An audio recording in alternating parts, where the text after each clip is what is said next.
Hi there, my name is Daphne and today I will be speaking to you about extraction.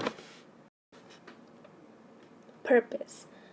In this laboratory experiment, the student was given a distinct unknown. Using extraction techniques, the student was able to separate and determine if the unknown contained basic, acidic, or neutral components. After separating the components in solid form, melting points were then measured. The accurately recorded melting points were then used to determine the specific components present. In this specific experiment, the three chemical substances used were diethyl ether, HCl, and NaOH.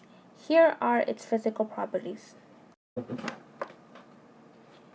Safety and disposal. Diethyl ether can be very flammable. Student needs to be very cautious when handling. It can be disposed in the non-halogenated waste container. HCl is corrosive. It can irritate skin. Try to avoid contact. It can be disposed in the sink. NaOH is hazardous and it can also be disposed in the sink. When having the opportunity of separating acidic, basic, and neutral components, it gives us the possibility to explore different solubility properties of the components. Organic acids are usually insoluble in water and soluble in a slightly less polar organic solvent.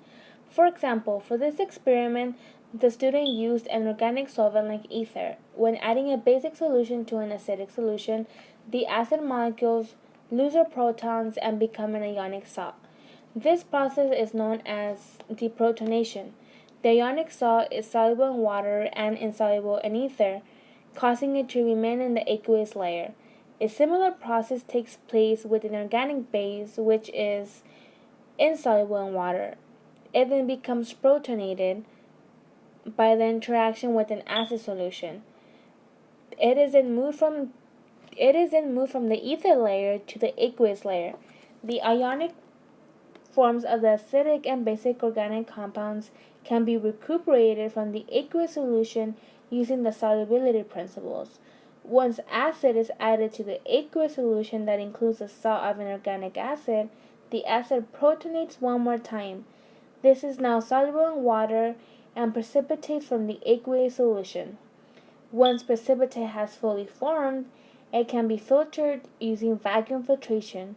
If a neutral component is present, it remains soluble in the nonpolar organic solvent through the procedure. To separate the neutral component out of the mixture, the organic solvent needs to be evaporated. This gives us a neutral component in solid form.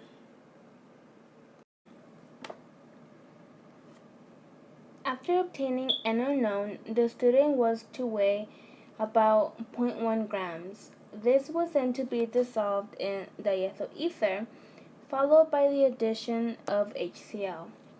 The solutions were then mixed thoroughly and left to allow separation of ether and an aqueous solution.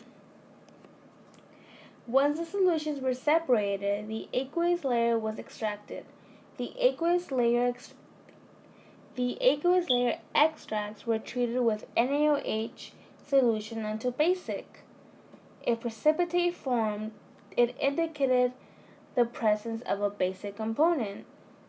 In the unknown of the student, precipitate did not form, suggesting that the unknown did not contain a basic component.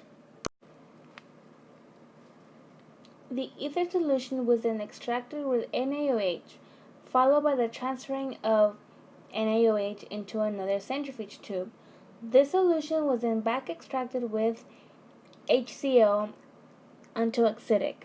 The appearance of precipitate indicated the presence of acidic component. In the unknown of the student, precipitate formed, indicating the presence of an acidic component. The precipitate was filtered, allowed to dry, and weighed. To separate the neutral component, the original ether was washed with water and dried with the drying agent.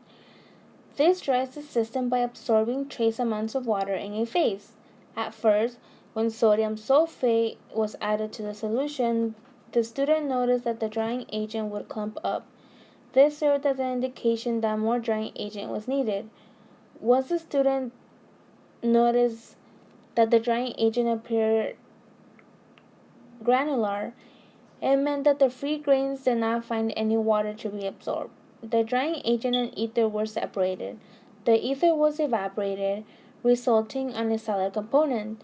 This served as a reference that the unknown contained a neutral component. After the students separated all the three components, the melting point was measured. Once the student obtained accurate melting points, it would be easier to identify the unknown compounds. According to the data obtained, the student concluded that the unknown compounds were fluorine and tranexamic acid. Errors that were made throughout the experiment were not accurately measuring the melting point, contamination and spilling of the unknown constantly.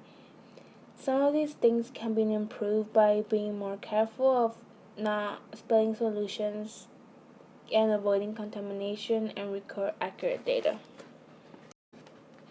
Thank you for watching.